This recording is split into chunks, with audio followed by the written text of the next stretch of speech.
દીવમાં trade યુનિયનની general મિટિંગમાં નવા હોદ્દેદારોની વરણી. દીવમાં છેલ્લા 17 વર્ષથી કાર્યરત વેપારી ભાઈઓની સંસ્થા ટ્રેડ યુનિયનની જનરલ મિટિંગ મળી. આ મિટિંગના પ્રારંભમાં શ્રી પ્રદીપભાઈ દૂધમલે ટ્રેડ યુનિયનની વર્ષ દરમિયાનની મહત્વની કામગીરીની વાત કરી અને વાર્ષિક હિસાબ આપ્યો. ત્યારબાદ હોદ્દેદારોની વરણી કરવામાં આવી.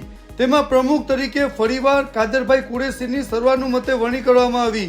ઉપપ્રમુખ તરીકે શાહનવાજભાઈ મંસૂરી, સેક્રેટરી તરીકે શ્રી નિલેશભાઈ, જોઈન્ટ સેક્રેટરી તરીકે શ્રી કિશોરભાઈ, ટ્રેઝરર તરીકે ઇસ્માઇલભાઈ વોરા અને શ્રી શરદભાઈની સર્વાનુમતે વરણી થઈ.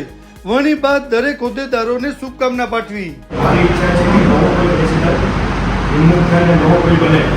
મારી ઈચ્છા છે મને 12 વર્ષ થઈ ગયા તો નવો કોઈ પ્રેસિડેન્ટ આવીને નવો કોઈ હોદ્દો સંભાળે, નવી કે રચના કરે. તો મારી ઈચ્છા છે કે નવા કોઈ પ્રેસિડેન્ટ ઊભા થઈને નવા સૌથી કોઈ પ્રેસિડેન્ટ બની નવી તરફી કરી. 12 વર્ષ કાર્ય મારું હતું. 12 વર્ષ મેં ઘણા સમય કાઢ્યો આમાં. મારી ઈચ્છા એ છે કે નવો પ્રેસિડેન્ટ કોઈ બને. તમારી ઈચ્છા શું છે એ તમે જ્યારે જોજો, તમને કોને પ્રેસિડેન્ટ બનાવો એ તમારી ઈચ્છા છે. કમિટીની રચના કરી આપણે.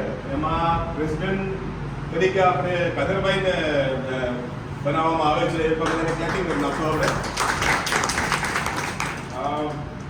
વાઇસ પ્રેસિડેન્ટ તરીકે શાહનવાજભાઈને ફરીથી આપણે ચૂંટવામાં આવે છે. તો એમને ક્લેટિંગ કરી નાખશું. અને સેક્રેટરી તરીકે નિલેશભાઈને કન્ટિન્યુ રાખ્યા છે આપણે.